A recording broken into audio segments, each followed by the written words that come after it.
4 people can sit at a square table, 1 at each side of the table. 6 people can sit at 2 square tables joined together. How many tables are needed to form a long table for 50 people? Now what's happening is this. If you just have one table, you can have 1, 2, 3, 4 people, right?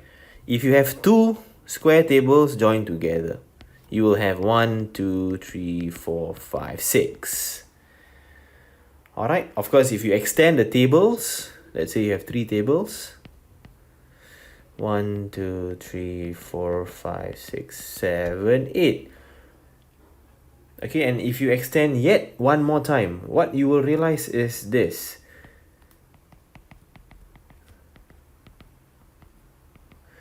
At each end of the table, at this end and this end, you can sit 3 people. 1, 2, 3. And the other end of the tables, you get 1, 2, 3 as well. So 3 on each end. And in between, the tables can accommodate 2 people. Okay, each table in between can accommodate 2 people. Alright, so to see how many tables you need, alright, what you need to do is to do a rough sketch for the ends of the tables first. So at this end, you will be able to have 3 people. At the other end, another 3 people.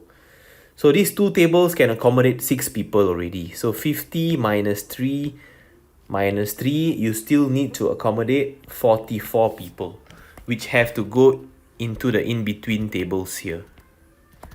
Remember, friends, for the in-between tables, you can have 2 people for each table. So how many in-between tables do you need? 44 divided by 2, that will be 22 tables in between the ends.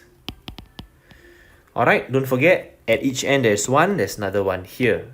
So if in between you have 22 tables, that means that in total you will need 22 plus 1 for the ends of the table. So 22 plus 1 plus 1, and this will give us the number of tables to be 24 tables.